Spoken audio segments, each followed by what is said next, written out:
Lord have mercy, I'm about to bust.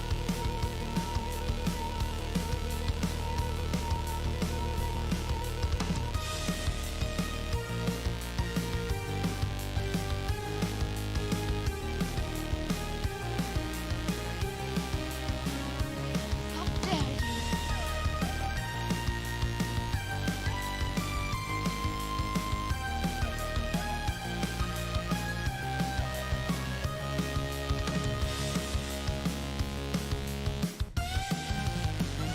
God damn it, Maverick!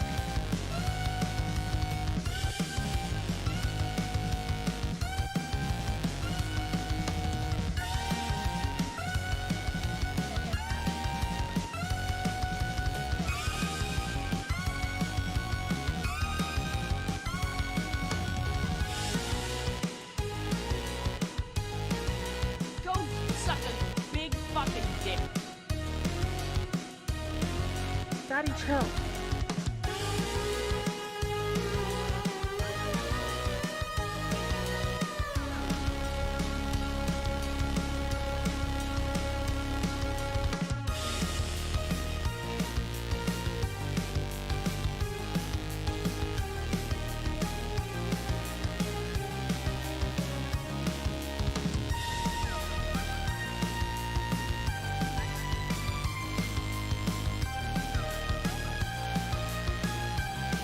That's a huge bitch!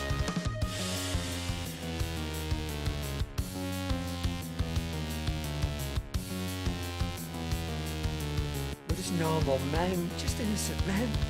Everybody hates you, and I'm glad your husband died. He probably killed himself.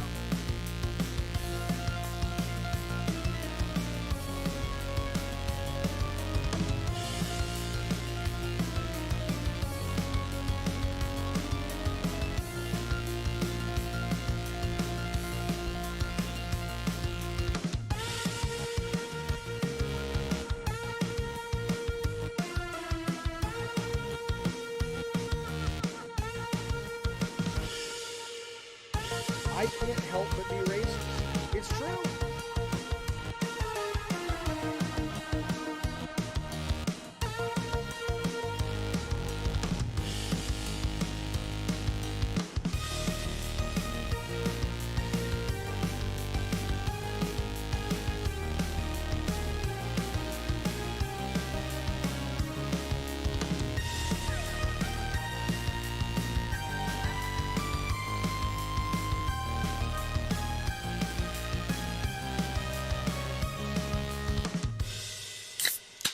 Well, hello, Knucklehead McGee's. My name is.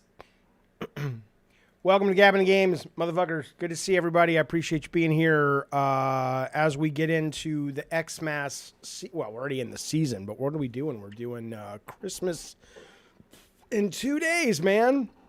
So I hope you guys are having a happy holiday. I will be streaming. Let me just give you a quick rundown, then I'll go to the chat. Tomorrow is going to be at, I'm going to say 10 a.m., but that's probably not realistic. Well, maybe. I don't know, 10 to 11 a.m. I'll let you guys know on the internet. But we're doing the Gollum and Games holiday special tomorrow. We got weird holiday news, old-timey Xmas game commercials, game dev holiday card reviews, bizarro nativity scenes, best Christmas gaming DLC ever, 5 video game card giveaways. That's right, you can win prizes. The red phone will be on, free for all to watch, members only chat. Hopefully we'll see you there tomorrow, Christmas Eve day. And then on the big day itself, we don't do Christmas around these parts till 2 o'clock in the afternoon, so I got the morning free, and I will be streaming some games and smoking some dope, playing Christmas Carnage, which it's just the demo. It's just the demo so far. I think it's the demo. I don't know if it's the whole game. I don't fucking know. But the point is I have it, and it's fucking awesome. It's really beautiful and creepy. And then, of course, we'll go play the the Puppet Combo, soon-to-be classic Christmas horror game, Christmas Massacre. So if Christmas morning rolls around and you ain't got nothing to do, you already open your presents, you happen to be spending Christmas this year by yourself, come hang out with your Papa Jaffe, the old agnostic atheist who was raised Jewish but still celebrates Christmas, and we'll spend some time together. Jaffe, what do you think about the inconsistency in the numbers reported by Sony and those in the leaks? Mad Fawaz, I don't know what you're talking about, but we will be talking a lot about the leaks today. I won't be going into individual specifics because last time my channel got hit with that, which is bizarre to me because everybody else is reporting on it. Everybody else is showing slides and showing videos, and Sony's like, meh. But for some reason, I showed one slide on a video a couple of days ago, and it got not just taken down, but my channel got a strike. So, but we'll still be talking a lot about them today. We'll be talking around them.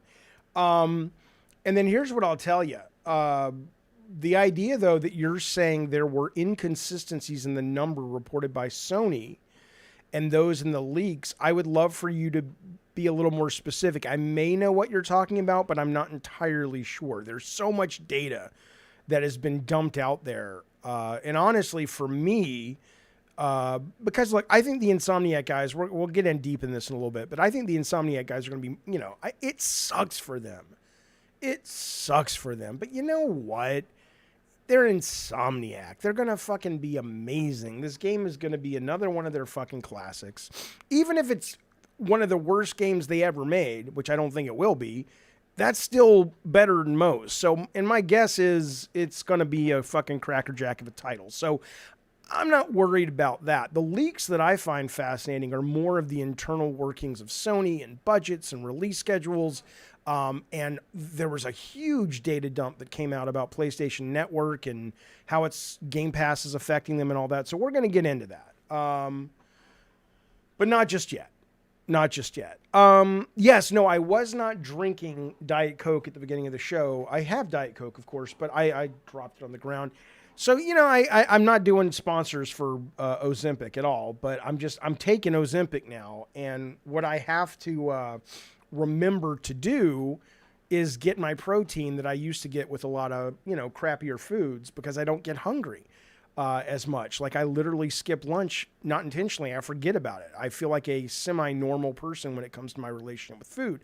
So I'm going out of my way to drink a lot of these protein shakes. So people were like, that's not a Diet Coke. No, it's muscle milk and it's got 36 grams. And I try to drink about 3 or 4 a day.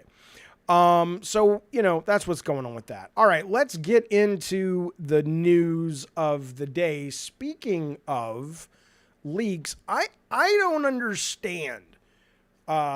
Seriously, I mean, let's talk about Sony, not the leaks, but let's talk about what the fuck. But, you know, how many times are they going to get hacked, right? But it's not just Sony. Like Ubisoft came out today and they said on the 20th of this month, an unknown, quote, threat actor, I'll show you the tweet they sent, or it wasn't their tweet, individual had 48 hours access to the Ubisoft data until the admins realized something was off and access was revoked. They aimed to pull 900 gigabytes of data, but lost access. So I don't know what they actually pulled. I don't know if there's been any... so this guy, Winger on NeoGaf says, wait, does that mean they didn't steal anything? They aimed to, but they didn't? I guess if they were in there for 48 hours, they got something. Not like there's much I would care about. There's not a lot I care about when it comes to Ubisoft, except, you know, I'd love to read some of those emails that go back and forth about, because you got to assume there are designers there and just creatives in general that are just sort of chomping at the bit going, can we please have a little bit more fucking creative freedom? Does every game have to follow this fucking template? And to be fair, they are making the new Prince of Persia 2.5D. They did make Mirage, which people say is actually quite good. So, you know, I mean, it may not be that salacious. I'd like to hear a lot about the what's happening with all the, you know, when Michel Ancel had to leave because they said he was a toxic asset. I'm not rolling my eyes at that. I'm sure he was if they said it, but I'm rolling my eyes because the term, and all the sexual harassment stuff. That would be very fascinating to see the executive emails. But I guess what I wonder is this, I mean, I know this is just the world. People get hacked all the time now, but it just feels weird that it almost, these massive companies, these multi-billion dollar companies like Sony, I don't know. I mean, nothing is perfectly secure, but you'd think they have a way to protect their assets more than they do. But, you know, I'm speaking without any education on this shit. I don't fucking know. It just seems weird to me that this keeps kind of happening. Mutant Mo says, no, Mutant Mo doesn't say shit. He ponies up the ducats. How dare you? Thank you, buddy, as always. Thanks for being a big part of our community here and on the Discord, and becomes once again a Diet Soda Soldier. I appreciate that support and all of what you bring to Gabbin' and Games. Thanks, buddy. Listen. We got, I don't know if he's telling the truth or not in the chat. We have Jonah AD saying, I'm playing Wolverine on Xbox Series S now. Yeah. I mean, there are people now who can play a lot of the leaked Wolverine. My understanding, now I don't know if this is true. My understanding is you can play the beginning of the game to the end in various patches. I don't mean downloadable patches. I mean like this patch is more complete than that patch, but there is all the connective tissue to take you from the beginning to the end. But I mean, again, you know, I mean, think about that. Think about the number of people that are absolutely capable of downloading it, getting it to run on the box, and then they're actually going to play it, and then they're going to go, yeah, no, okay, I'm done. I mean, you know, it just sucks, but it's end of the day, it's the game that comes out that matters. I mean, I could have told you that Super Mario Wonder leaked and there were some certain people that could play certain levels a year ago. I don't think it would have affected sales one bit, but I'm not trying to minimize it because it emotionally is a sucker punch. Benji Martinez, my good pal, thank you so much. 38 goddamn months supporting this show. Why can't you guys be more like Mutant Mo and Benji? The hell's the matter with you? What the heck? You got rocks in your goddamn head? Zero Signal says he thinks the Wolverine playable thing is just a vertical slice. Whatever it is, it sucks, but hopefully that's all it is. Yeah, Lux says it's not the entire game. It's just a couple of demos. Okay. Nathan says, I saw someone on Twitter say that Wolverine uses health packs and how it's stupid. I don't know if that's true. Or if it is again, this is the thing you guys got to understand. If it is true, and if this is playable, although John is saying he heard it was fake, that you can't play it, but let's assume you could. These are smart people, fellas, and they're working directly with Marvel, okay? So is it possible right now the game has health packs? Sure. Not because they need health packs, because they're probably like, hey, our self-healing system is really deep and interesting and cool, and it's just not in the game yet.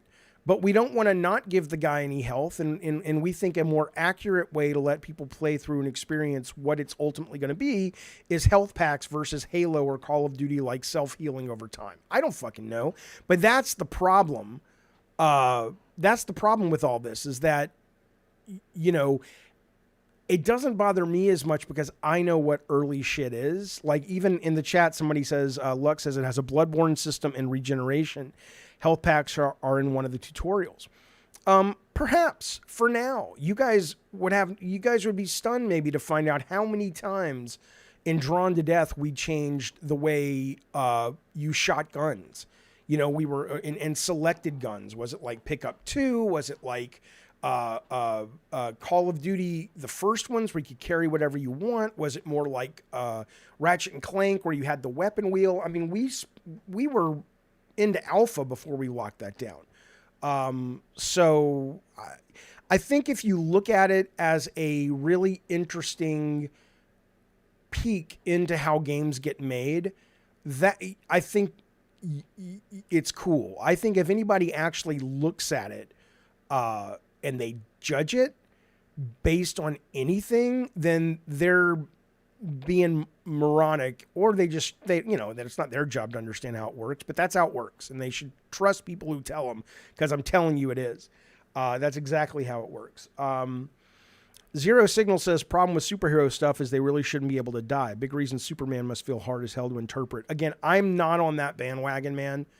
I am not on that bandwagon. I have never understood the people bitching about Superman being a hard game to play, to make. These are not real people. Superman has had stories going since, 1928 or whatever. You can always come up with bad guys that can hurt Superman. Similarly with superheroes that die. I mean, they die in the comics all the time. I don't agree with that. I do agree with Bad Robo, though, Zero Signal. He says the GTA leak showing gameplay didn't stop it from being the most watched trailer. Of course not. That's the thing, man. I mean, that's the thing. And not that you want Insomniac to work harder, because these guys are really the best, most consistent developer PlayStation has. The most reliable to deliver that PlayStation has. I'm not saying Santa Monica's not as good or better, or Naughty Dog's not as good or better, but the output and the ability to depend on that output frequently, these guys are second to none. So I don't want them to have to work harder than they already are, but chances are they'll use this as a rallying cry when they kind of lick their wounds and get back up and go, okay, you bitches ain't seen nothing. If you really want to fucking see what we can do, that shit that leaked 2 years ago, you can go fuck yourself, right? That's all I'm saying. Yeah, exactly. Speaking of Superman, God Emperor says, I mean, it's that simple. He says, just give the bad guys kryptonite bullets, right? It's so easy. It's so easy. I mean, you still want them to feel like Superman, but okay. Nomad says, Jaffe, Sony has a terrible track record for security. Protecting customer data just isn't the top priority for a lot of companies. Well, this isn't even customer data. This is, I'm sure I know they got personal data of individuals who work there. But this is not like, oh, they got the social security numbers or the bank numbers or whatever of people who subscribe to PSN. Eric says, Kotaku wrote an article dissecting some of the documents, and it was interesting that in one of them, they posed questions of if the players actually noticed the 3 times production cost from Spidey 1 to 2. Gee, really, Kotaku? Gee, really? Everybody else in the goddamn motherfucking world? It's about time you showed up and listened to your fucking Papa Jaffe. How many times have I been saying over the years I've been doing this show? How many times I've been saying? The average gamer doesn't give a fuck. If it's fun, if it's good, if it's a commercial idea, and it's good enough is good enough in a lot of places in games. And Sony, and a lot of the AAA companies, they're going to have to learn that lesson now, because you look at some of these budgets and you look at some of these stats, if they're true, you can't keep going. Darth Nugget says, Jaffe, are you afraid of Ozempic face? It means like you get gaunt. No, I don't give a shit. I just don't want to, I want to be healthy. I want to have more energy. Oh, you're saying it wasn't Kotaku that was questioning. Oh, right. No, Insomniac did.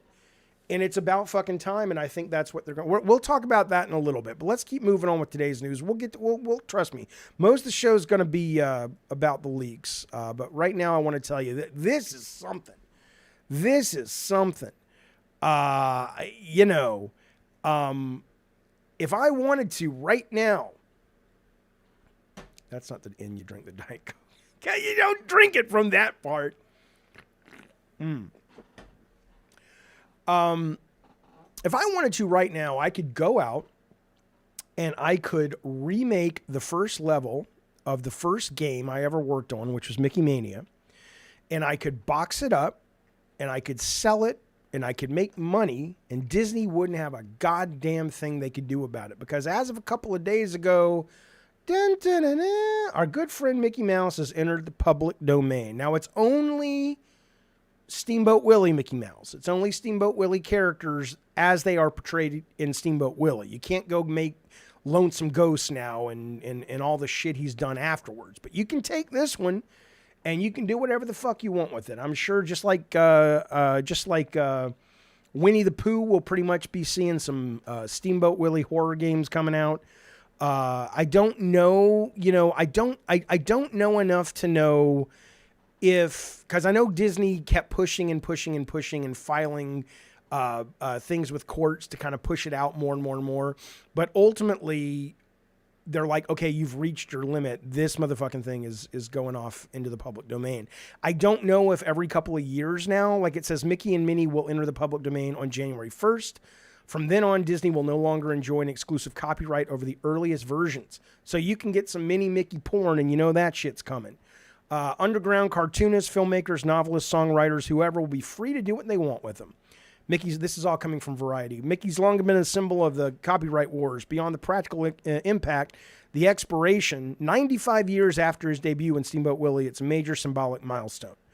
And so I think we'll see more. 1928, you also get Tigger coming out this year, is free, public domain. Lady Chatterley's Lover, which I think would be great for Mickey and Tigger. All Quiet on the Western Front and Buster Keaton's The Cameraman. Good. There's still a little bit of fucking shit in the world that the corporations just can't get away with. There ain't a lot, but there's a little. Isn't that cool? It's pretty fucking cool. Let's see. You see the Mouse FPS game they showed at the Game Awards. Awesome black and white cartoony looks, says Porsche. Yeah. I mean, the only challenge with that game so far is that, I mean, it's a game that's built on art style, and that's fine if it has the chops to back it up, but nothing that they've shown suggest it's anything interesting beyond an art style. But yeah, the art style is great. The art style looks awesome. At this point, they could probably fucking put Steamboat Willie in as a bonus character, and you could fucking kill him in the game and shit, man. I'm sure they will now. Why not? I like that it's public domain. I thought Mickey had become public domain too. This is interesting. The Simpsons even spoofed Steamboat Willie. You can spoof it, but you can't full and on go out and make it like your own property and change it and sell it. You have to be very clear that you're falling under satire or you have a problem. At least you probably will have a problem. I don't know when Superman and Spider-Man... I mean, Spider-Man was 63 or something. Superman was 28 or 36. So, hey, you guys let me know. I'm doing the show, but if somebody wants to look that up, I'll read it. I'd love to know if those... Because, you know, they lock them behind these crazy legal things. So it may be 80 years before we get Spider-Man, if we ever do. Because there's something about they can keep extending it, but there's also a limit. I don't fucking know. I'm not a goddamn lawyer. Do I look like a fucking Poindexter that went to school and studied book learning? No. Okay? You fucking figured out and you come tell me, but I appreciate it. But yeah, interesting. Mickey Mouse, public domain. Good stuff. Now, look. Everybody needs to be able to be young. Oh, 2057 is Spider-Man. Thank you, Lux. Spider-Man enters the public domain unless Disney has something to say about it. 2057. 2033 for Superman. Thank you, Darth Nugget. Interesting. Well, I'm going to do something with that. Maybe. Listen, you get to be young. You get to be stupid. You get to be innocent. I think that's great. But I always thought the younger generation, because they have been raised with social media, and they just have so much more information, that they're more cynical and they don't buy into the bullshit. But lo and behold,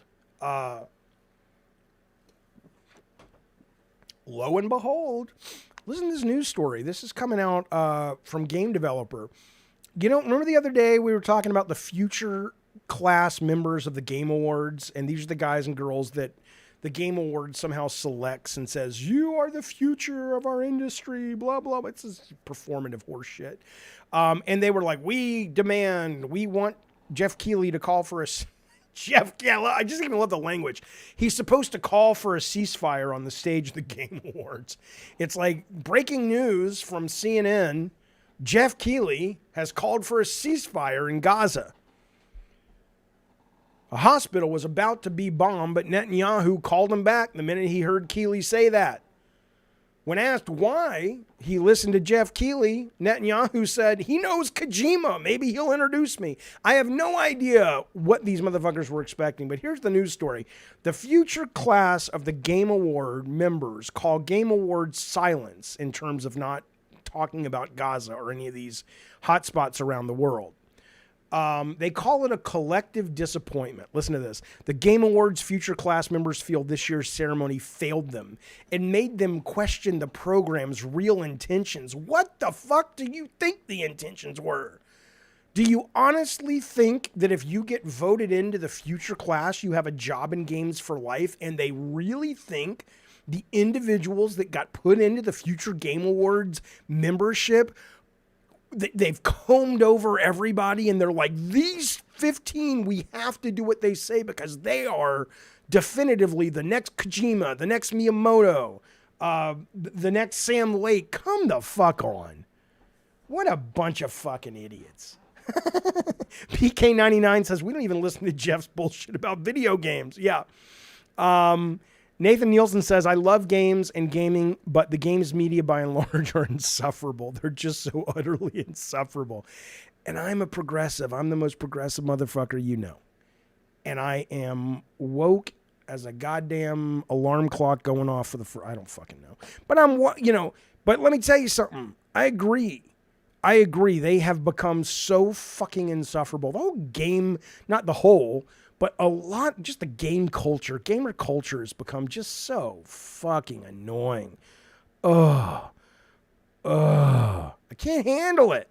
I don't like it. Anyway, listen to this. On some level, the Game Awards are always more about the spectacle of games and those making them. Unless they're Hideo Kojima, says Game Developer Magazine. What made this year stand out was how quickly winners were shunted off. We've all talked about that. But to developer Rabbi, who organized the Future Class letter, he was in the Future Games class. The Game Awards should exist as a living record of the year's games first and a marketing show second. Shut up. It's all bullshit. Why do you not know it's bullshit? How old are you? Don't believe any of this shit. God forbid you ever have to negotiate without a good lawyer with a fucking publisher to put a game out. We love you. You're the best. No. We'll sign it. You sign it here. We'll sign it tomorrow. Hey, I signed the contract, wife. Oh, did they sign it? No, they promised they'd do it tomorrow, but they said they love me. Okay.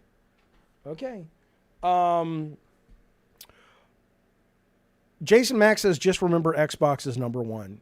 Whatever, you fucking child. But I'll tell you, Jason Max, I'm if somebody said to me, you have to make it, and they don't, why would they say this? If somebody said, well, here's what would be asked. Jaffe, which console this generation have you been most impressed with? I would easily say the Xbox Series X. I play my PlayStation a lot. I love it. There are some great games on it. It's delightful, incredibly well made. But I think Xbox, I don't know if it's number one. It's number 3. Are you kidding me? But the stuff they're trying, not the games they're making, because they ain't great yet. We're going to talk about one in a second. The stuff they're trying and the stuff they're pushing is really interesting. But like Kumbaya says, let's enjoy all consoles. I agree. Look at him retracting it, but I saw it, you fucker. I agree. Get everything you can. There's so many good goddamn games out there. Speaking of, would you like to know the most? Oh, well, yeah. PG says I learned PC is best and I have all the consoles. Yeah, okay. Sure. But I lump all of it. Like I was playing last night, I was playing Against the Storm on my PC with PC Game Pass, right? And, I almost bought it and then I'm like, well, I always do that now. I'm like, let me check Game Pass. Like I almost bought House Flipper 1. Because House Flipper 2, people just came out and people were saying it's good, but it's very different than House Flipper 1. So lo and behold, that's on Game Pass PC. Lo and behold, Against the Storm is on Game Pass PC. So I when I say Game Pass or Xbox, I just kind of throw it all together. But I will say that, yes, I mean, PC's the best place to play. Look, you ain't going to get to play, well, that's not true. It's almost true. You certainly can't play Christmas Carnage anywhere but PC right now. Christmas Massacre, you can play, I think, on Xbox, but they ain't putting it out. Or no, you can play it on one of the two, I forget. You can either play it on Xbox, but not PlayStation, or PlayStation and not Xbox. But one of the companies said no. PC, you can play where the fuck you want. Nobody cares. Okay, where did that go? I want to read that comment real quick. I need for people, says Jason, to get out of politics, let it become that old boring people again. It is old and boring people. That's the problem with it. Okay, let's move forward. One moment, please. One moment, please. I am processing your order. Would you like to know? Damn it, I just can't drink out of the right end. Would you like to know the most completed games? This really should be what determines the Game of the Year award. Nothing else matters. Sales doesn't matter. How much money, how many people bought it. None of it matters. What matters is, did you fucking beat it? Did you complete it? Right? Because that's what else matters. What else is there? It was engaging enough that you played the whole thing. I mean, unless it's like a 2-minute game or something, right? How Long to Beat is published their most important category, most completed games in 2023. Number 10, Star Wars Jedi Survivor, which I have not played. I own it. I bought it the day it came out. I haven't played it yet, but that's good. That's exciting that I got something good to look forward to. People have said it's quite good. Number 9 is one of the best games of the year. I loved it. Dead Space, the remake, was just the bee's knees, man. Adore it. Not very long. I haven't finished it yet. I almost at the end, and I got busy with a bunch of other shit.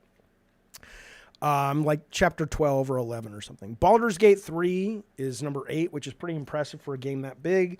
Number 7 is Super Mario Bros. Wonder. Number 6 makes a lot of sense. Spider-Man 2, Miles, and Spidey 1 had a very high completion rate. This one looks to continue that trend.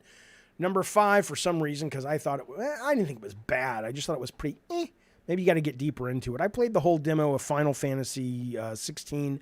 I liked it, but not as much as these people at number 5 who finished it. Number 4 makes a lot of sense. Hi-Fi Rush. Number 4, Hi-Fi Rush is the fourth most completed game of the year. Number 3 is a game I did complete, and boy, I loved it. Resident Evil 4 Remake. What a delightful goddamn motherfucking video game. Number 3. Number 2, Legend of Zelda Tears of the Kingdom, which is surprising given how big that game is. Now, number 1, I am staggered. I am staggered by number 1. Can you guess the number 1 completed game that people played and completed this year? There is no Starfield. There is no Lies of P on this list. It's not like one of those kind of like Robloxy things or Minecraft things or any of that shit. It's not World of Warcraft. None of that. Can you guess what it is? I'm going to hold my breath, and when I can't hold my breath anymore, I'm just going to fucking tell you. Baldur's Gate 3, it's not Baldur's Gate 3. I'm holding my breath. I told you that was number 8. Elden Ring, no. It's a game that was released this year. Oh my God, I can't hold it for much longer when I'm talking. Here we go, 5. It's not Diablo, no. No. No one's getting it. Here's what it is. Hogwarts Legacy. The number 1, now I get the game's a massive hit, and I get people love the Harry Potter, but that's a big fucking game. And after the joy of it wears off, my understanding is it's kind of samey. It's like a Ubisoft game. But yeah, Hogwarts Legacy, there you go. Haven't played it, but it is the most completed video game of the year. So maybe I will play it. I don't fucking know. I do want to welcome a returning member to our... God damn it, Maverick! Diet Set of Soldiers. Thank you, buddy. J.A. Styles has come back with a vengeance. You guys know what happened to Jay. Jay, it's good to have you back, buddy. Thank you for that generosity. He was a member maybe 2 years ago. He got kind of caught up in a dragnet of, it was like cross-dressing drug dealers or something. And he's like, okay, that's not me. And it really was him, but he was obsessed with like holding on to this story. And finally he came on the show, did an interview, and it was just like, look, I'm coming clean. And the judge actually watched his Gavin and Games, and he says, hey, Jay, not a problem, pal. We'll get you out in parole early. So, Jay, thank you. I'm glad you're back. It's good to have you. Good to have you here again. Wallace says far leftists are pissed that Hogwarts is number 1. I'm a far leftist. I'm not pissed. I don't care. I don't care. I think people who are mean to trans people are idiots. I think they're horrible creatures. I wish they would all die. But they have a right to have their opinion. But I don't want to fucking talk to them. I don't want to be with them. All right. Let's move the fuck on. Let's move the fuck on. Hey, man. Somebody mentioned this earlier in the chat. And This is pretty exciting. This is pretty exciting. Look. So everybody knows when Microsoft bought Bethesda, a lot of people were excited for, the Bethesda proper. And that's cool. And I love Starfield, one of my favorite games of the year, my favorite narrative game. But other than that, Hi-Fi Rush was cool, but, it's like, where's the beef? You know what I'm saying? Well, we're getting the beef if this rumor is true. Doom developer. If you guys have played the last 2 Dooms, you know why this announcement is special as fuck. Special as fuck. Doom developer reportedly working on Star Wars Mandalorian game for Xbox. Now, come on, man. I mean, I like The Mandalorian. I've only watched the first 2 seasons. I didn't really care that much about the 3rd season. I mean, I didn't watch it, so, but I got it. I wasn't like, oh, I can't wait to watch the 3rd season, but I heard it's decent. So, I'm not like a massive Mandalorian fan, but the idea of being able to play a Star Wars game, number one, done by a team that is just fucking awesome at action and shooting. And number 2, if they are given a little room to run, and maybe they will be, I'm not saying it needs to be violent, but just the pacing of Doom, and especially Doom Eternal, is such an interesting... I'm not saying they're making the same game, but that sense of adrenaline, I've never had that sense of adrenaline and pacing in a Star Wars game. And the idea of being able to play in the Star Wars universe with those kinds of mechanics and that kinds of sensibility is pretty fucking exciting. Christian says, will be 3rd person or 1st person. Are you asking? I don't know. I assume, I honestly don't fucking know. Are you telling me it will be both? But I don't really fucking care. I mean, I'm excited either way, but I hope it'll be 1st person. But maybe when you go and you play the Grogu or the Baby Yoda levels and you're flying around his little pod thing, that'll be 3rd person or whatever. But I'm excited. And again, it's an exciting reason to have Game Pass. Maybe Game Pass will be on PlayStation by the time this game ships. But that's kind of cool. What did they say in 2024, 2025 release? So, earlier this year, EA technical artists released concept art for a Mandalorian-themed game. If id Software, this is coming from Tech for Gamers, is indeed developing it, they will be using their in-house id Tech 8 engine. Combining this engine with the rich universe of Star Wars could lead to splendid results. Yeah, man. Following the leak, many believe a first-person style might not be the best pick for a Star Wars. Yes, it will. We don't need to see... I'm so tired of it. I have to see Indiana Jones. I have to see The Mandalorian.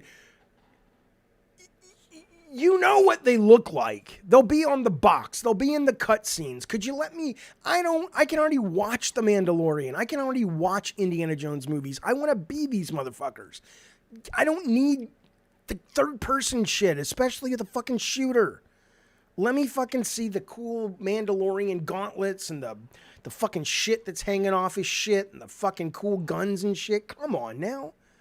I don't want to in case you have to see him, see? Otherwise, it's the Mandalorian. Maybe they put someone else in the Beskar costume. Because fuck you. There is a first-person Star Wars games. Yeah, I know. This should continue that trend. Wolfenstein, says Doug, these guys don't make Wolfenstein anymore. That's Machine Games now, and they're doing indie, but they might be doing 2 games.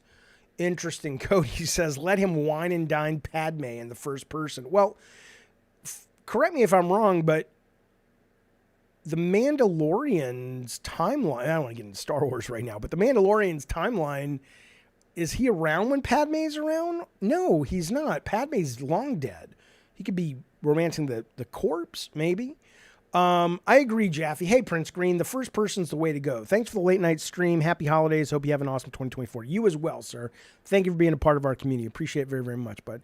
Yeah, Jedi Knight had 1st person. There's a number of 1st person Star Wars games. Speaking of Star Wars, Johnny AD says, have you watched Rebel Moon? They call it Star Wars for grown-ups. I've heard it's terrible. But that said, it's on Netflix. It's free. And in that, I'll watch the first 10 or 15 or 20 minutes of it and see if I like it. I did see the opening shot. and I saw it on a small, I saw it on a small little, on my phone, on a screen, right? So I don't know if what I think I saw. But correct me if I'm wrong, people who have seen it. Is the opening shot literally a tear in time and space, like a warp portal, but it looks like a vagina? And then the ship that comes through it looks like a penis? Is that... Did I see that right? Were my old man eyes reading the room? That's amazing. So yes, of course I'm going to watch it now. That sounds great. I watched the goddamn Zack Snyder's Sucker Punch, and I love the world of Sucker Punch. I love the visuals, but my God, that movie was terrible. Did you see Boogie getting banned from Twitch for whipping out his cock? Yeah, I didn't see the cock, but I did see the story. So anyway, it is what it is. But yeah, there you go. There you go. With the Mandalorian. So I'm excited. We'll see where it goes. Listen to this. Now, some people say, they say, well, look, you really shouldn't talk about this next topic. And I've seen a number of people, both in film and games, come out this year, kind of proselytizing this idea.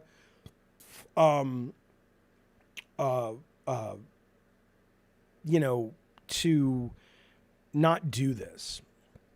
So I thought about it, but I'm going to do it because it's interesting to me.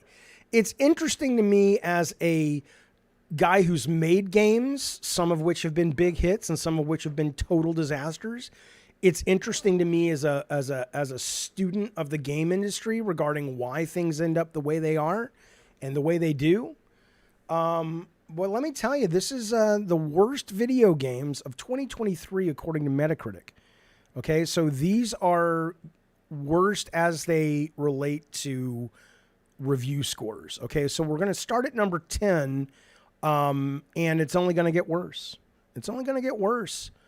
Number 10, I didn't even know they made this game, which sucks because it looks kind of fun, but apparently not. The number 10 worst game of the year according to reviews was Gargoyles Remastered. A lot of those Disney remastered games are good. I think Digital Eclipse does them. I wonder why this one, maybe it was done by a different developer, but I did not even see this. Loop 8 Summer of Gods comes in at the, I guess really the 9th worst game of the year. Its average scores a 49. I don't even know what the fuck this is. It's a JRPG set in an alternate reality version of the rural 80s. That sounds good. Loop 8 finds you time looping as a teenage protagonist battling a race of demons. Critics save the majority of complaints for the turn-based battle system. Okay, so that's shat the bed at 49. It's only going to get worse, folks. Hang on. Hold on to your tuckuses. Here we go. Number 8, Gangs of Sherwood. Dude, I could have told you that. Gangs of Sherwood, 48. I didn't play it, but I saw the trailer. That's all I had to see. It was so uninspiring, but let's see what the critics said. They gave it a 48 out of 100. It's set in a dystopian steampunk sci-fi version of Sherwood Forest. The boss fights are too easy and poor overall execution. This is a quote from from Christine Sterling. By selling Gangs of Sherwood, Nacon, I guess the developer publisher, is robbing from the gullible and giving to the inept. I'd have worked on a better closing analogy, but this game isn't bloody worth it. Here we go. Number 7, Hellboy Web of Weird. That's disappointing. That's disappointing. I haven't played it yet, but I wanted to. I like Hellboy and I like the art style, and the visual looks just like Mike Mignola art. 47 out of 100 score. They says the world still doesn't have a good Hellboy game. Slightly better than the Science of Evil, the 2008 game. It's got great visuals. They got Lance Reddick in as Hellboy. The problem is the mechanics are bad. It's repetitive and it's super fucking easy. Coming in at number 6, Crime Boss Rockay City. Now you guys must know that this is a game that there were high fives around the office when they secured all these stars. And I don't blame them. The idea of like Michael Madsen and Chuck Norris and Don Johnson or Danny Glover, Michael Rooker, Kim Basinger, Danny Trejo. I mean, That's awesome. And they were just going to make, if it would have been self-aware, and it would have been good, I think this could have been a really neat new intellectual property. But apparently, I haven't played it. Apparently, just terrible. For all its faults, and it has many, says Gaming Age, nothing here is egregiously terrible, which means ultimately Crime Boss's biggest sin isn't it's a bad game, but a very boring one. The first-person heist shooter has you assemble 4 of the characters and complete a series of missions. It's basically 1980s or 90s Miami. So that's disappointing. I was excited when I first heard that, but that's sitting at number 6. Yeah, Glamorous Frog played it. He says the fact it was just a boring Payday-like game put me off. Okay. I thought Michael Madsen died. Didn't he die? I don't know. All right, number 5, Testament, The Order of High Human. I never heard of this fucking game in my life. If I was on a game show and the game show is they put a gun at your head and if you answer the trivia question wrong, they pull the trigger and you die, I would be dead if they said, all right, Jaffe, is this a real game or a fake game? Testament, The Order of High Human. I go, I don't fucking know. Boom, I'd be dead. 41%, never heard of it. What is this? Adventure action gameplay with Metroidvania and RPG elements. Utterly fails to make any of its components work. It's a bad game, says IGN, that isn't fun to play and doesn't really offer anything meaningful. Who are better left if players simply avoid it. Also, here's a hint, game developers who might be listening. Wait, Michael Madsen is dead, but it was AI? What? Here's a hint. If you're launching a new intellectual property, you best stay away from subtitles because the subtitles don't matter to a new intellectual property. People are like, I don't know, but you see in the story, the Order of the High Human, nobody cares yet. Nobody cares yet. They will care if the game is great. So give a really quick, clever, memorable name and move on with your goddamn life. You do not want subtitles in a brand new intellectual property. Moving on, number 4, Quantum Error, which I've also never heard of. 40 on Metacritic. This isn't the thing with Troy Baker and those guys who went to Mars in the story. I heard that had some stuff that was worth playing, although it was kind of slow. Quantum Error, you're in a firefighter rescuing survivors from a combination of zombies and terrorists and fires. The firefighting aspect injects a bit of welcome originality, but it's bland and poorly executed. Here's what Wellplay said. Quantum Error is a flawed, frustrating, God damn it, Maverick! an unfun slog that collapses under the weight of its lofty ambitions to blend multiple genres and mechanics on a limited budget and developing skill set. Yeah, you got to watch the ambition when and the lack of budget when you're trying to make shit great. Now this was heartbreaking. Number 3 is heartbreaking. Thank God it is not the only alien first-person horror game in development, because this is a very underserved subgenre of playable horror. And Grey Hill Incident came out. I was excited. It's sitting at a 38. And listen to this. It was a failure on almost every level, with critics noting poor acting, bland settings, and rote play. This is cookcomicbook.com. They had real potential to be a short but cool horror game. What we got instead is a flavorless game that feels like a concept for something much better. You goddamn right. Number 2 is Flashback 2. Now, I didn't play it. Flashback 1 was an incredibly inspiring, inspirational game. I adored it. Flashback 2, the reviews were terrible. I stayed away. Strange anybody even chose to make it. It's such a dead franchise. But regardless, it's sitting at a 35. It is the number 2 worst reviewed game of 2023. There he is. There's this very insanely exciting and memorable intellectual property character. His costume is jeans, tennis shoes, and a jacket. Here's what they say. Let me get off this because I don't want to spoil number 1, because it's going to be between Kong and Gollum, I assume.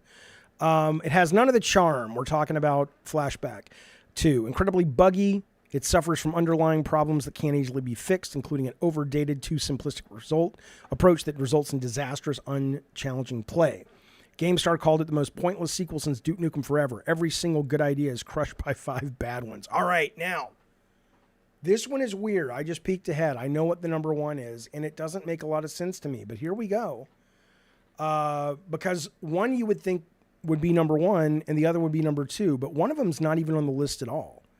So I would appreciate it if somebody would go look up the Metacritic for the King Kong game, because the number 1 worst reviewed game of the year is Gollum, 34. 34 Metacritic. Dull and tedious. Reviewers used again and again to describe this game. The biggest flaw with the game's visuals. Maybe it's the many game-breaking bugs. At any rate, it's a completely terrible package. This is finger guns.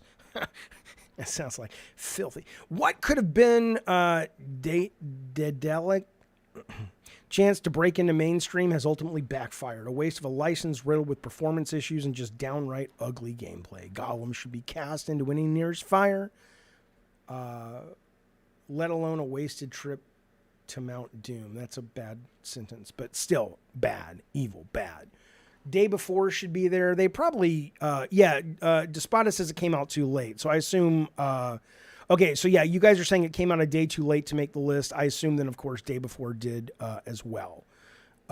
King Kong has a 23, but only 5 reviews. So there you go. There's the worst reviewed video games of 2023. I was hesitant, but then I was like, no, I find this shit interesting, you know? And what's going to be great is maybe the people are going to stick with games that they love it and go, no, I'm going to learn. I'm going to get better. Before I get to this next story, as we head into the leak stories, I want to bring in Psycho very briefly. Psycho, it's Jaffe. What's going on, buddy? Oh. Did you just say ho, Okay, ho, sorry. ho? So we're talking about the worst games, huh? Yeah. Yep. Yeah, I've Yeah. seen videos of people talking about the... I don't care about that. Wolverine What is the Kong. worst game? Here's what I want to know. What is your most disappointing game that you played of 2023? You were excited. You got it. You I don't downloaded have it. any. That's the problem. What do you mean? I usually tend to... Whenever I play any game, I usually tend to like it. Well, you're the perfect consumer, aren't you? I mean, really, that's excellent, I guess. I mean, are your standards just really low, or you think most people are just too picky? That said, I would not play Gollum. Yeah.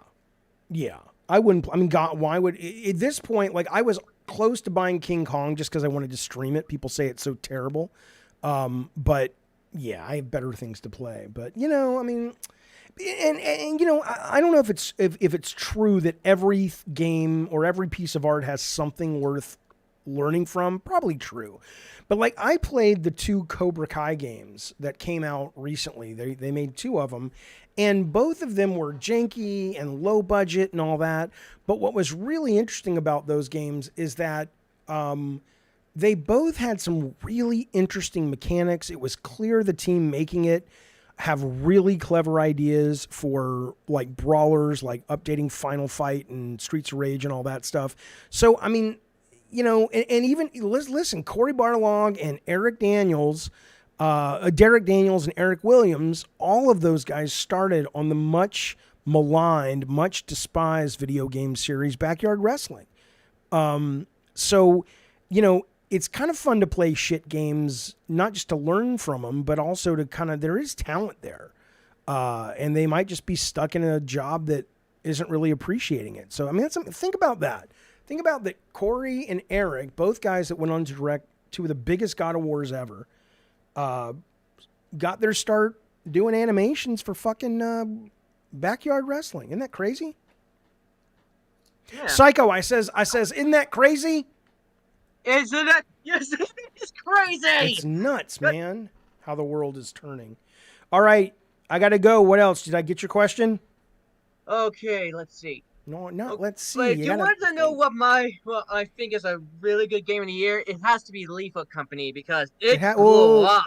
Oh, Lethal Company. What are you talking about? Everybody's talking about Lethal Company, saying it's awesome and fun. The one on Steam? No. I don't find the game disappointing. If you want to know which game I think is a good game of the year, a very good game, and one I haven't played, it's Lethal Company. I thought you said it was the most disappointing game. No, okay, so you think it's awesome, but you just haven't played it. Yeah, I wish I can play it, but the thing is, I work on a monthly budget. Like, I Good only for have a you. certain amount of money on my card for each month, and I have to, and depending on how How expensive the much game is, I money have does to. Lethal, what's it called? Lethal Company? How much money does it cost? Hmm. Go check. Let's see. Go Let check. me look that up.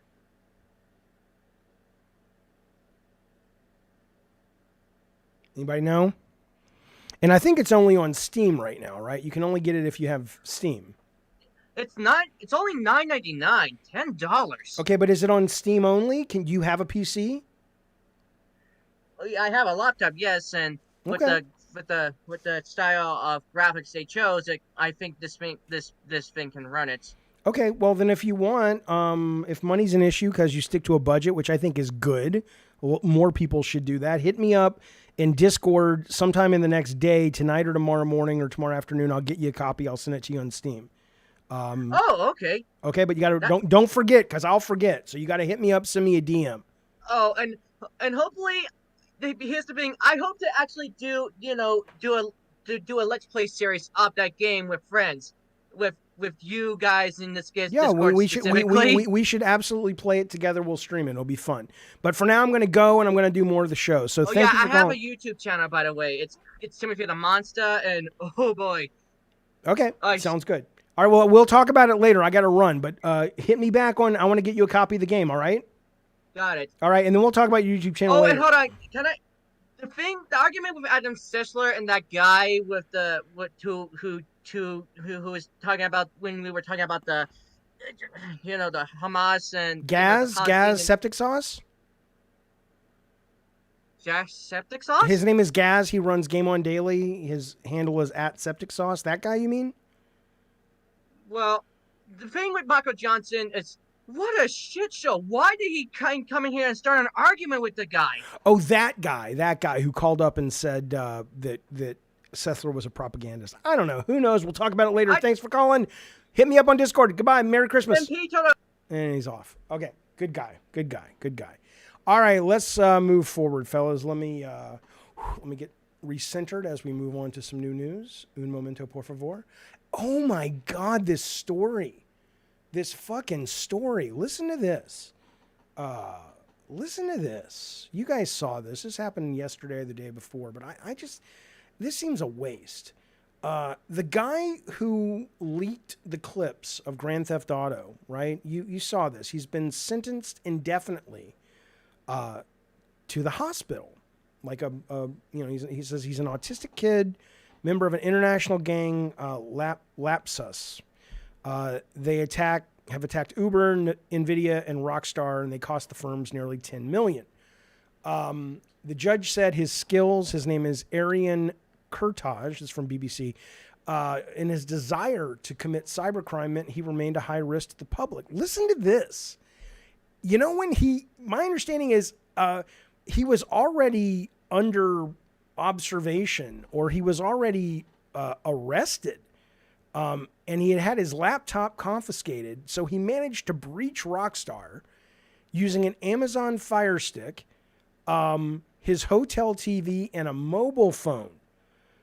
He was on bail from hacking Nvidia. He was in police protection at the Travelodge, and he was able to use the TV, an Amazon Fire Stick, and his mobile phone and Wi-Fi to pull down all of this shit. Now, listen, and he doesn't care. He says he'll do it again.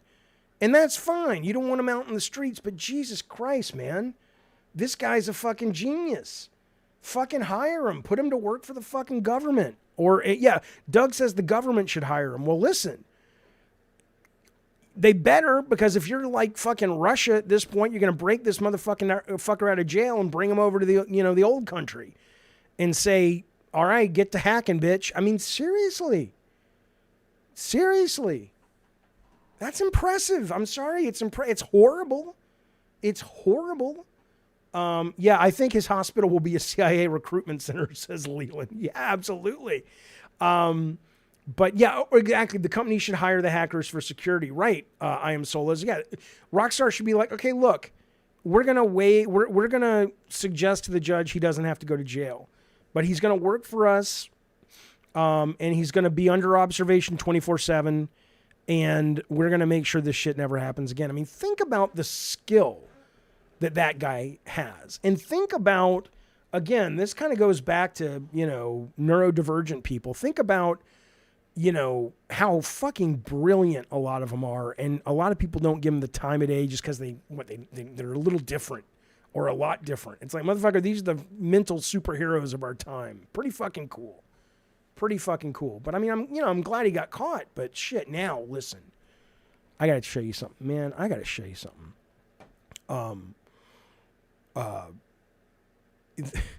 We are in, I don't want to hear it anymore. I don't want to hear people calling in and talking about, well, I want to make games, but this, but that, but this, but that. I'm going to show you a game made by a couple of people. It's not out yet. There may not be great gameplay. But this game was made by a few people. I don't know how much of this shit was taken from other sources like the asset store, but regardless, if you think back 10 years, remember a little more than 10 years, remember when Sony had Net Erosa and it was like, oh, we'll let, bedroom coders take a crack at this shit. And it was, it's still low budget and all that stuff. But I mean, what you can do today as a video game creator with almost no money. Look at this fucking shit. This is a game called, hang on. It is called Vigilancer 2099. They built it on Unreal 5 and they had pretty much no money or not a lot of people. This is a real thing. This is coming because I think it was Gene Park. It might have been Gene who was tweeting the other night and said, I really wish somebody would make a Blade Runner open world. Like, I wish Rockstar would get the license to Blade Runner and make an open world Blade Runner game. And I was like, oh, that's pretty cool. And then this guy saw that tweet and tweeted back and said, hey, well, I don't know about that, but what do you think of this? And that's pretty much what they're making. Now, when you've got a team this small, and they're trying to raise money, but when you got a team this small and they're like, I mean, this thing's so ambitious, I can't fathom they'll be able to pull off what they're trying. But just as a thrown together visual concept, the fact that this is done by a few people, it's insane. It's an absolutely insane time in which we live, my friends. If you want to make video games, unless you're like somehow communicating with me from under the freeway, sadly, and you really have absolutely no resources even to feed yourself, you don't get excuses anymore. You do not get excuses anymore. There's just like 3 people making this fucking thing. Now, again, is it good? I don't know. Not much there. But just look at the fucking visuals. And then you look at these leaks we're about to talk about and you think about the money being spent. Now, I want to tell you something. Does it need to look any better than this? No, not right now. It doesn't. It's ridiculous.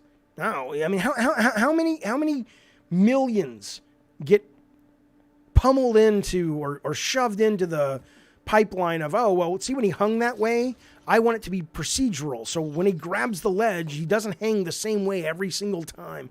Who gives a shit? No one cares. No one cares except the people making it.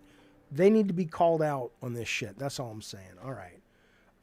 AAA development should be getting cheaper, says Beats. No, because what's going to happen, or what usually happens, is, the AAA development keeps... You'll see it on the PlayStation blog. You'll see it sometimes on Xbox. You'll see it sometimes on Epic, where it's like, oh, well, now look what we're doing. And yes, you do need to push the bar. You do need to go further.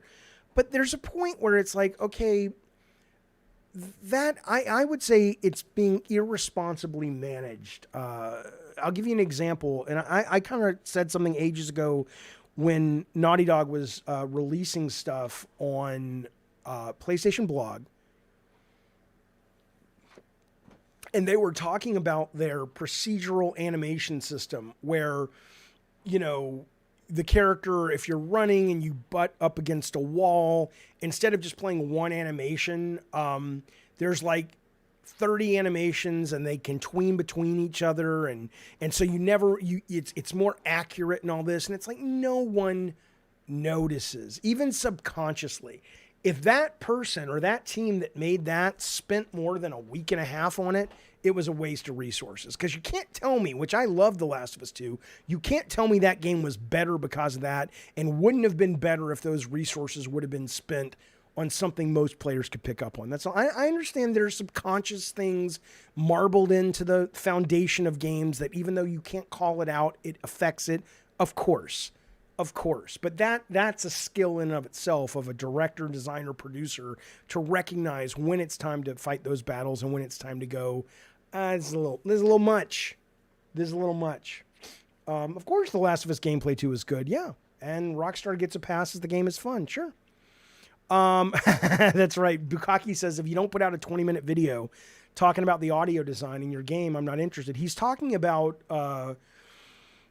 Dead Space remake, which is one of my favorite games of the year. But he's not wrong if you look at, because we watched it on the stream, when you look at the some of the PR they did for that game, they had a whole video of the sound team kind of just sitting there and talking about all of these fucking sounds they recorded. And we have sounds when he's at different levels of fear. Now that you may notice, but it's like it was so pornographically vulgar indulgence that it was just like, come on, guys. I mean, I'm sure it's fun to do, but it's hitting the budget, man. It's hitting the budget. Oh, I agree, PK. They flew the God of War team to Iceland. That was a waste of money. I mean, I don't disagree. I always found that bullshit. I know that like Ed Catmull of Pixar was like, no, those kind of trips are important because it, people get ideas and it inspires. Okay. I mean, sure. Yeah. But it's not necessary. It's just bullshit. I'm sorry, it's bullshit, in my opinion. Maybe not yours. I know it's dramatic. I remember when God of War released that documentary, Raising Kratos, and I think Corey took everybody out in the woods to, I don't fucking know, to play some fucking fighting, capture the flag. I don't fucking know what it was.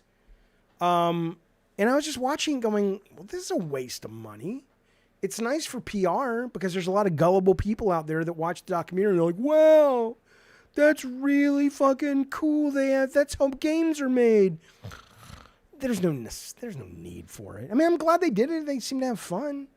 But the idea that in most cases, like Master of Puppets says it's case by case. Yeah, there are cases. Like if you're going to make a Call of Duty game or a military game, you should probably have a pretty good understanding of how weapons work and what the weapons are that you're going to be reflecting in the game. Because the audience knows the difference, or enough of them that if they badmouth your game because you don't know an AK-47 from a fucking, slingshot, they're going to eat your lunch and then people are going to hear about it and it's going to hurt your game in terms of sales. But most of this stuff comes across as just sort of stupid. Okay, that's different though. Miscellaneous Gaming Vid says, did you do those team building things back in the day? I'm not talking about team building. Team building, if the team needs it, I think can be a great thing because it's important. And if that was for team building, then I think that's fantastic. But my understanding, at least from watching the documentary, is that wasn't a team building exercise as much as it was, we need to kind of get into the essence of how people lived back then or some stuff like that. I'm sorry, I just found it bullshit. I found it bullshit. Doug, I agree. It's like all the added pork and legislation passed in Congress. Unnecessary bloat. The 72nd level of polish adds nothing and may actually do more harm than good to the project and budget, right? Absolutely.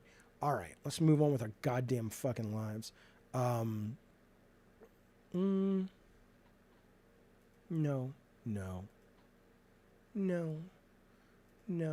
Okay, let's talk some leaks. Shall we talk leaks? Now,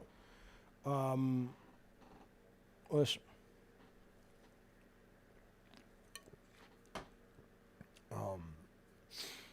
Now, I'm not going to show you anything. You're going to have to look at my beautiful face for this segment because I do not want to get this video taken down. And I don't understand the philosophy of why certain videos get hit because mine doesn't matter. Point is, just got to trust me. I'm going to talk around some of this stuff, but you'll get educated or not. I don't know. But we'll have a good discussion. That's the important thing. All right. Well, first off is the piece of news. This is a buffet of leaks. So there's not like a thesis statement other than holy shit. And I don't think the struggles of Sony are necessarily any different of struggles of other AAA developers. So don't come at me, oh, you're bashing. So fuck you. I'm not bashing Sony. They just happen to be the ones that had all their shit leaked. I'm sure we would see similar worrisome data if we saw stuff from Microsoft or EA or what have you. Okay.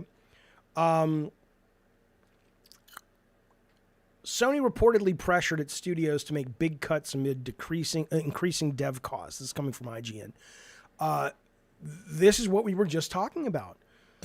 All the cost, and I remember, man. I mean, they call it budget season, and I remember being at Sony almost from the very beginning when Alan, who handled all that stuff, we would have meeting after meeting after meeting going, Japan's asking us to cut our budget in Santa Monica by 20%. What are we going to do? Do we kill this game? Do we kill this group? I mean, these were hard choices to make, but it sounds, I don't know if these cuts were any more significant than usual at a percentage level. Certainly they cost more because games are more expensive. But it is really interesting that every single one of their studios has been said, hey, none of you guys are immune. You got to pull some money out of the rabbit hat, basically. I mean, even Naughty Dog, right? There's nothing to leak since there's one Sony game a year, says Bukaki. Yeah. Okay. But yeah, so I mean, it's very interesting. And then there's also a rumor that they're going to shut down another studio, and people have been trying to speculate what that is. But so that's kind of the one that jumped out at me first. But then this one, there's all interesting things. There's a graph that talks about when they put their games on PS Plus, what it does to the sales of the games at retail. Now, it's crazy that no one saw this. Of course this is true, that it's going to affect it. Why would you pay for it when you can get it for free? So there was a game, I'll just tell you, it's Horizon Forbidden West, was originally projected to make over 29% year-on-year revenue in year 2. But since they put it on Game Pass, what's it called? PS Plus, they're saying now instead of over 29% increase or revenue, it's dropped to below 10%. Yeah. I mean, I'm not saying Sony says they were surprised by it, but yeah, I mean, no one is surprised by it. And they list all of their titles, and they list basically what they were projecting and what they actually made and the ratio of what they lost. And they go through all their titles that are on, like Spider-Man, Miles, Tsushima, all that shit. And it's just interesting. I mean, I don't know what they take from this, because in a minute we're going to talk about a slide where they say, they're look, if you want to see any of these, most of these are on NeoGAF.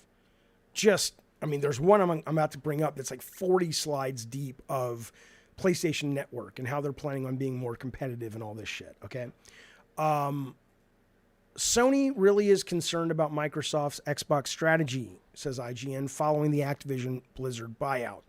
Leaks from the cybersecurity attack reveals Sony believes the acquisition, they are leapfrogging our current pillars. I mean, again, I'm just telling you, all Xbox needs to do is get their shit together, and Sony will have to pivot.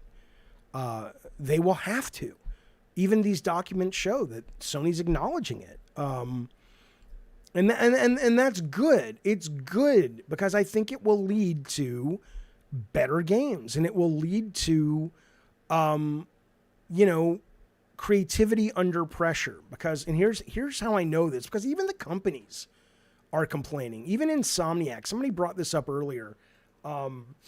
about Insomniac going, hey man, we don't need to spend all this money. They put out a, they had a document within the leaks where they were basically going, look, we can spend $300 million on a game, or we can make 3 medium-sized games for $100 million each. I don't know why in the... I mean, the talent at Insomniac, the talent at Sony First Party, so far anyway, from what we've seen, dwarfs the fuck out of the talent at Xbox Studios. It just does. Now, that may change, but it just does right now from what we've seen.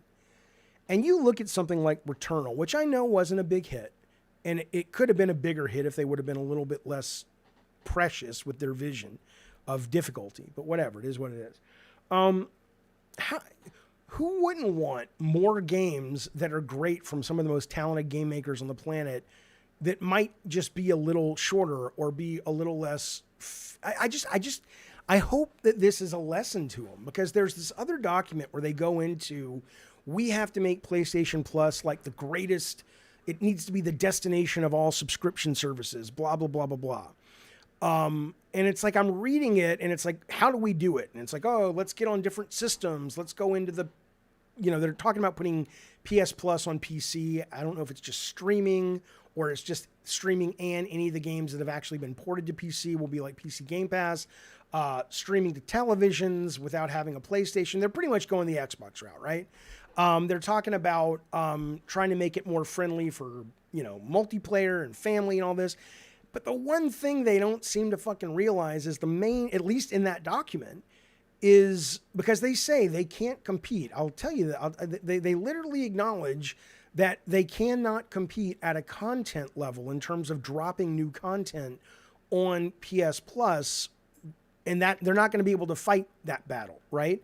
And so they're like, well, what do we do? And they go into all this other stuff I was just telling you about. But what's interesting about it is it's like, get out of your head. Stop spending so much fucking money. Stop spending so much fucking money. Do it one or two games a year gets to do that.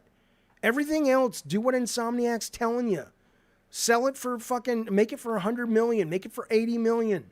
That's it. If the guys aren't good enough to develop great games with $100 million, fuck you. Get somebody who is. I mean, I know they are. You think Horton and Corey, you go to fucking Corey Barlog, and you say, hey man, here's $60 million. Go make your dream game. It can't be, it's 60 million. We're not raising it. But go let your fucking freak flag fly in the world of video games. You think that wouldn't be cool? You think people wouldn't want that? Because Corey would also be thinking about commercial. He's not like going to go off and make an art film game. He wants to be successful, I think. And so he would go, okay, I want to make something crazy and cool, but I also want to make it accessible. I don't understand. And I hope whoever does step in for Jimmy Ryan once he's gone, and the interim guy is gone, kind of brings this to the fucking table. Because, I mean, hell, it's been brought to the table. Insomniac literally put it out there on a platter and said, hey, let's do this. I hope to God they fucking do it. I hope to God they fucking do it. Please do not bring back the PS3 days, says Christian. I don't know what that means. I mean, PS3, what? When Sony was super arrogant? Or, I mean, what do you mean? I mean, or expensive? I'm not sure. Why do I think Jim Ryan was fired? Well, I mean, look, man. Officially, the official word is he wasn't fired. He retired.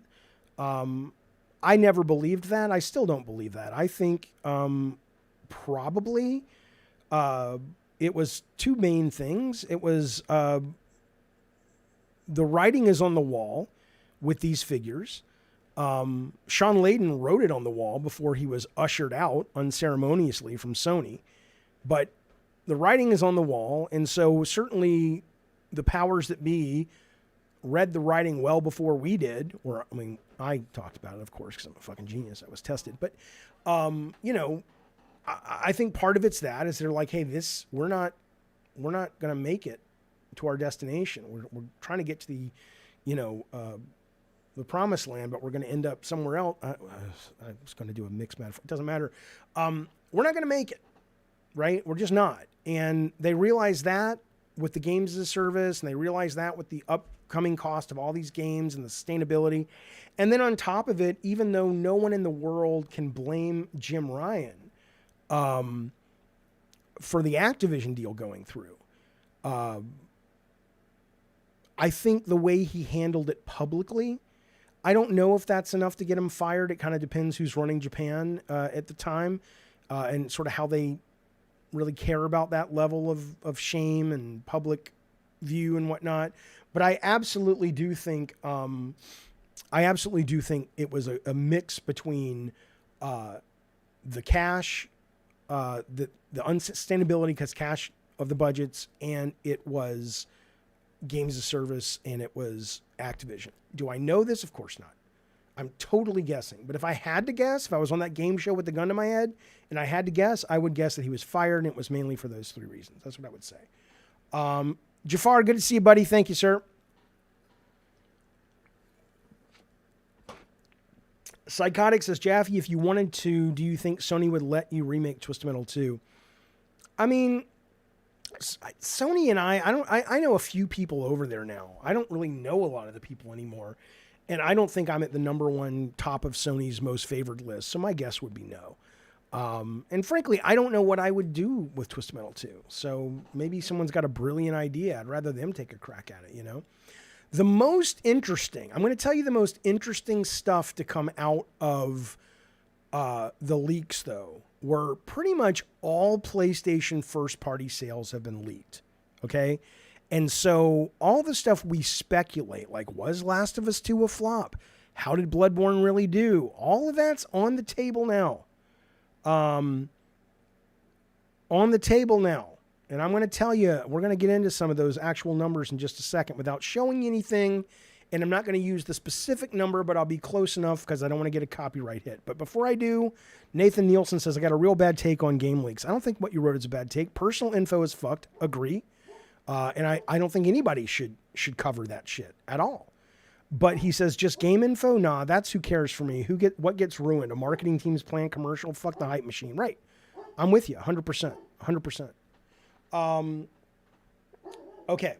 So I want to talk to you briefly about one of our new sponsors, Mavizzle. He's been on the show before. He has his own YouTube channel. It's called 3 Daddy Podcast. And I'm just going to show you like a minute of a clip from a recent episode. I will be going on to his show very, very soon. It's kind of bonkers and bananas, and they drink, but I'll probably be smoking pot when I go on it. But let me show you like the first minute of this clip, and then we'll get to the numbers of the games that sold for first party. Okay, here we go. Oh my God, my dog. I'm going to mute myself so you don't have to listen to this crazy dog.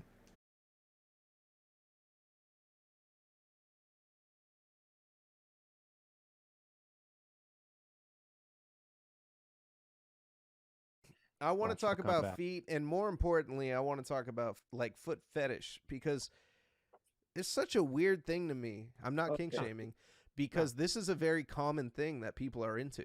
You know what I mean? And like, I wish we had somebody like you guys aren't into feet, huh? Neither of you? I get grossed out. I get grossed out. Wait. He's like, all right. Red-handed. In 3 essays on the theory of sexuality in 1905, Freud maintained that the foot replaces the penis, which is so much missed in the woman. But I think Freud's full of shit too. Doesn't he say everybody wants to bang their mom or some shit? Yeah, he did say some shit. Yeah, that's fucking weirdo shit. Maybe he did. He's trying to make it sound okay. He's justifying it. When did you discover you were into feet? Middle school. Damn. So you were like feet, huh?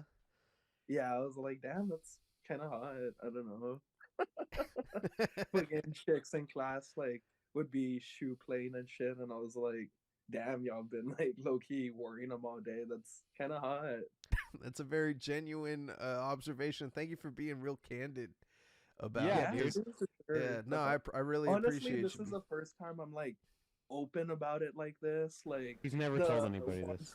Crawdaddy. So I'll tell you something. I'm looking forward to going on this show. Mavizzle's been doing interviews for a couple years. He's interviewed some weird motherfuckers.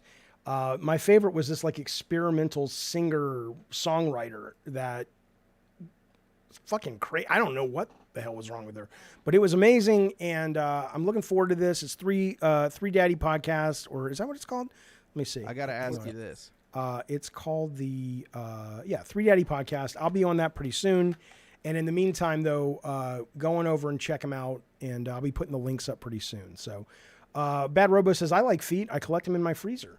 Bukaki says, I want to go on that show. Well, ask him. Okay. I respect Sony's willingness to spin. When I think back, a lot of the games that really floored me were those weird, smaller games. Yeah, there's a lot of truth to that, too. All right, let us talk. The last thing I want to talk about are these numbers within reason. Within reason. I'm not going to get myself in trouble here. But these numbers are all out. And I want to talk. Let's go to the one that we've always been curious about. And this is no hate, because I very much love The Last of Us 2. And I'm very much looking forward to the remaster, because I haven't finished it. Anybody who watches the channel knows why I haven't finished it. But I'm looking forward to diving back in now that I kind of know that I'm going to have to deal with that speed bump and deal with that. So let's just talk about some of these. So if you and these are as of. So some of them are totally updated, right? So Marvel's Spider-Man 2, as of Halloween of this year, for example, they have it at, just under 6 million. Just under 6 million, okay? I'm not reading all to you. I'm just telling you in general. Miles Morales, mixed with the remaster, is about just under 35 million, right? Some of these are big banger hits. Let's look at this one, though. Let's look at Horizon. Horizon Zero Dawn, which I don't like. I don't think it's a good franchise. I don't think they should keep investing in it. The first one collectively on PS4 and PC sold under 25 million, but just under 25. That's a banger. Forbidden West comes out, and it's been over a year when it was out. It came out in February 2022. As of April 2023, they haven't cracked 10 million. This is what I'm saying. This is not the franchise they think it is. This is not the franchise they think it is. This is not profit. These are sell-through copies. So when I say under 10 million, that means 10 million copies that have shipped into stores, and sell-through means people have purchased them and taken them home. The Last of Us, if you include PS3, PS4, and the remaster, is and this is way more, because the last date they have here is 2019, so it's not even worth reading. It's like well over 20 million. Okay, but listen to this: The Last of Us Part 2. See, this is a harder one, because they released it in June 19th, 2020. The latest was June 2022. So you've got basically 2 years, and it's sitting at a little under 11 million. So I do think there's a perception that underperformed. I understand that it was, it wasn't on PS3 and PS4. I get it. There are some elements here that need to be taken into account, but that's not, that you gotta look, if you're Naughty Dog, and I don't know what those guys do now, right? Because if it were me, I'd look at that and go, okay, what was the cause of it? Was it the leaks? I would say no. It was the leaks maybe that showed people something about the type of game Last of Us 2 was going to be, in terms of sort of its philosophies and all that stuff, that may have hurt it. And then when it came out, but the bigger point is that was their vision. And so you're going, okay, maybe we underperformed on Last of Us Part 2. Maybe. I'm just reading the data, man. There's been a whole another year plus since these, but so maybe the HBO show came out and they added another 15 million. I don't know. But so if it underperformed, though, do you go, okay, if there was no HBO show following our vision exactly, maybe we want to think about some adjustments here and there for the next one. But then the HBO show comes out. It's getting awards. They'll probably get a bunch of fucking Emmys. It's a great show. People love it.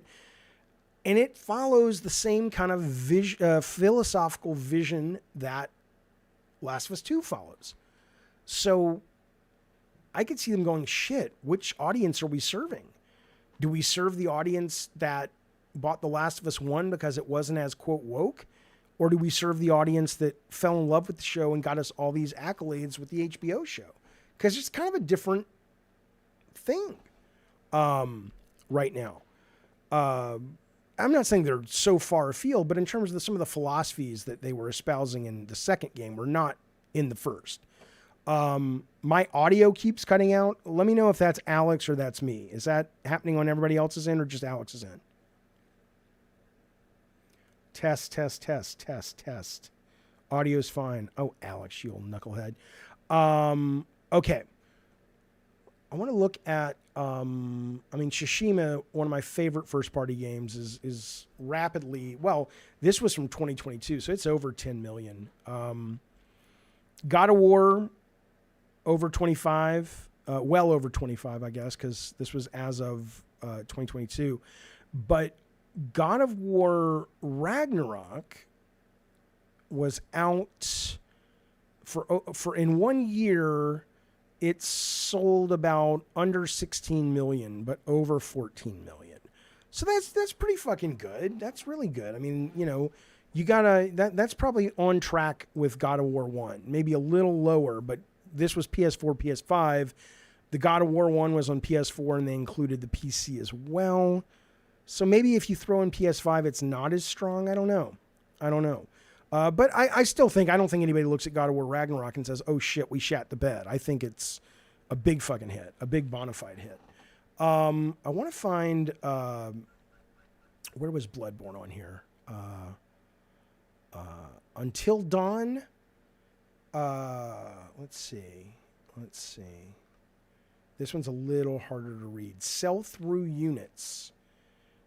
Okay, sell through units for Death Stranding Director's Cut has sold through about a little over 200,000, a little over. Let's see. Sorry, this chart's really kind of, look at this one. Sackboy: A Big Adventure tells you all you need to know about being a launch title. It's like those old N64 games that were all million sellers, even if they were shit. Sackboy: A Big Adventure was not shit. It's a great fucking game. But it's nice to see it made almost 1.3 million copies. That's pretty cool. Bloodborne. Bloodborne has sold through, according to this, both it and Days Gone, and I don't know what the dates are. This was, they don't have a date on this one. Both of those are under 8 million, but over 7 million. So Bloodborne has managed to sell through over 7 million copies. That's pretty fucking good for a game that's that fucking hard. Until Dawn, just under 4 million. Drive Club, just under 5 million. Detroit Become Human, almost 5.5 million. Let's see what Ratchet did. Ratchet and Clank Rift Apart, yeah. This was leaked. We talked about this before, but it's under 3 million copies. It's insane. Somebody was asking about third party. What's real interesting, let me see if I can find this slide real quick. They're talking about the games that did really well on PS Plus, right? And they actually talk about sort of the games more people played as rentals or as trials. Again, I highly recommend if you're into this stuff. All of this is on NeoGAF. It's all right up there to see. It has not been taken down, which stuns the fuck out of me. It's not like you got to go to the dark web to see this shit. They're just leaving it out there. Which is weird. But anyway, we all know that, you know, they said that just under 90% of people who have PlayStation Essential, they play the PS monthly games, PS Plus games. But if you were premium, it's only 17%. Most people who subscribe to premium and extra are playing the PS Plus immersive game catalog. So that was interesting. But I want to see the games. I want to tell you which games have done the best on the subscription service they have. I loved Wayne B. I loved the last Ratchet, man.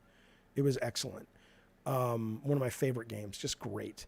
All right, listen to this. Game catalog, life to date top titles. Okay. The number one game, these are the games that get put into the catalog that are, quote, free if you subscribe. Let me tell you what they are. It's pretty interesting. There's a much better version of this list. Hang on. I said this data is nuts. And they talk about it. They also talk about the percentage of purchases after you've played trials, which is pretty cool. So if you've tried this game, they say here's how many people bought it after they played the trial. Okay, so if you look at the top 10 of the games that are on the service to play for free, the number one game is a third-party game. The third-party games they don't list the names of. There are 7.3 million players on this game, but I don't know what it is. It's blacked out, right? I don't even know if I could guess because it's not Call of Duty. I'm trying to think what a really big game is on PS Plus. That's a big. Is it? It's not Fortnite because Fortnite's free to begin with. Number two, though, the number two most played game is Spidey Miles Morales. Number 3, Ghost of Tsushima. Number 4, Spider-Man. All well deserved. 5 through 10 are all third party. We don't really know what they are. If we want to go to the first party games, though, here they are from 10 to 1. Number 10, God of War. Now, this is probably moved up. Again, the dates on these, it's not as clear. Number 9, Little Big Planet 3. Number 8, Horizon, the first one. Number 7, The Brilliant Demon Souls. Number 6 is Returnal. Number 5 is The New Horizon, right? Forbidden West. Number 4 is Death Stranding. 3, Spidey. 2, Ghost. 1, Spidey, Miles Morales. So, it's really good reading. It's really interesting. Oh, GTA 5, Zero Signal. That makes a lot of sense. Or Final Fantasy remake. That makes a lot of sense. Hey, Trey Trimble. Trey Trimble, I'm sorry. I've been so busy, man. Were you asking me? Were you saying I needed to check an email or something?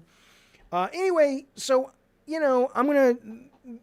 If you're interested in all this good stuff that teaches and reveals really interesting data about the game business, I'm not going to play Wolverine. I would if I had it, but I'm excited to play the vision that Brian wants to let us play, but I get it. But I'm not, the revealing people's personal information, that's ridiculous.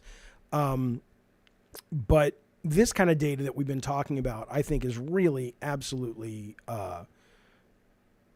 just fucking fascinating. It's just really interesting. So there you go. It's all over the internet. I wish I could show it to you, but for some reason I can't. But if I could, since I can't, I'll tell you to go look it up. It's not like I said, it's not the dark web. It's all over the internet, like NeoGAF, Reset Era. I know it's on NeoGAF. It's on, hell, a lot of the sites, the main sites are covering it.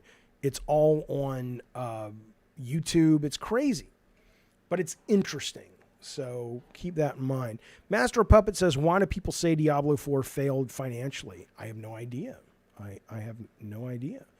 Carlos, thank you for being a member, man, for 28 goddamn cockadoodie months. I appreciate it, buddy. He says, I saw someone on Twitter say Bloodborne did better than Ghost. Guess they were wrong. I mean, according to these numbers.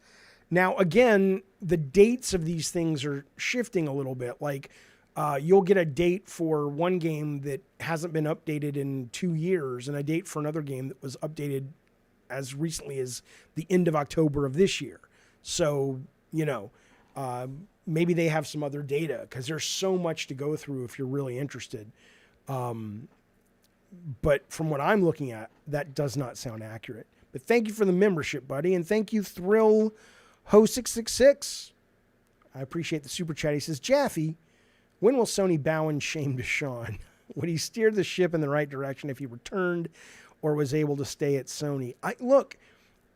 I don't really know. I mean, I don't know how you fix the problem of a company that has built, and don't fuck with me, you fucking moron. What do you mean fix it? They're number one.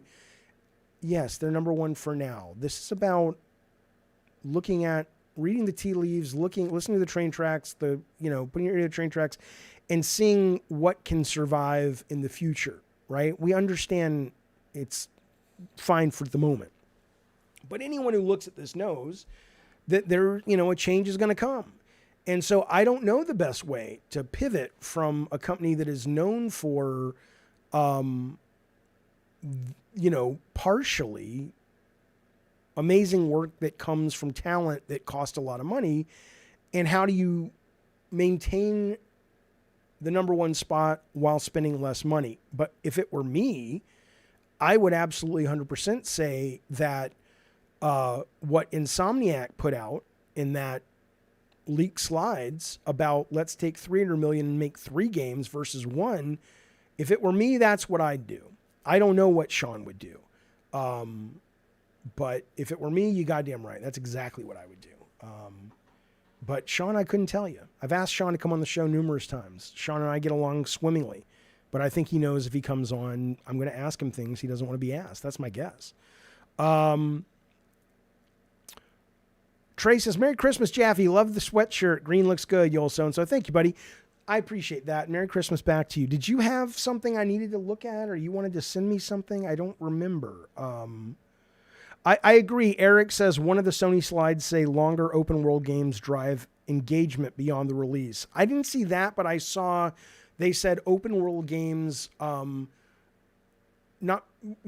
get longer playtime on subscription services is what they said. But they also said, which I thought was great, one of the things they need to do on PS Plus, though, they find, just like Xbox has found with Game Pass, that underserved genres in other markets, like you're not going to sell tons of copies of some quirky little weird thing.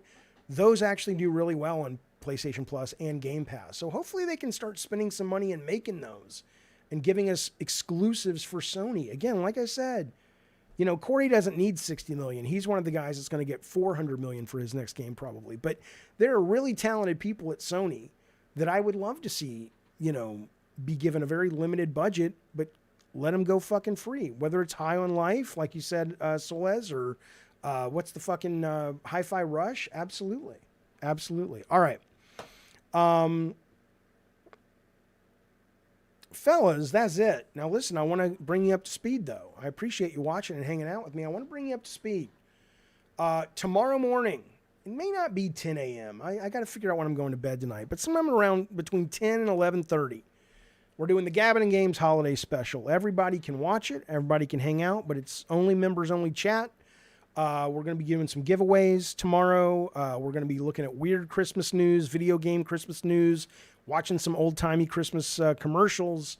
We're going to look at game developer and game publisher Christmas cards, which are my favorite fucking thing to look at, and we're going to judge them and rank them. And we're just going to hang out and shoot the shit a little bit. That's the Christmas special tomorrow. I hope I see some of you guys then. And then again, we are a family that does celebrate the holidays. We're not religious, but we have a Christmas tree and all that shit. And so we are going to absolutely have Christmas, but we don't have it until 2:00. And so because of that, and because I wanted to stream something on Christmas morning around 10 o'clock, I will be streaming the incredibly good looking game. I don't know if it's good yet because I started playing it the other night. And I was like, okay, I want to save this for the stream of Christmas Carnage, but it's really cool. I think they made it in Unreal 5. It's just fucking, it's like PT meets Santa Claus who wants to fucking kill you. And then Christmas Massacre will stream after. So that'll be Christmas morning. So the specials tomorrow morning and the Christmas horror gaming is Christmas morning. There you go, my friends. Merry Christmas, Happy Hanukkah, Happy Kwanzaa. Happy just being alive and getting to hang out and talk video games, one of the greatest art forms in the world. Not as great as books, but I think short of books it is. I appreciate it, fellas. Thanks for hanging out. I will be back tomorrow. Be well, be safe, and have a great Christmas Eve. Later, fellas. Oh, and Bukaki, if you're around for either of those and you want to join, hit me up. See you, fellas.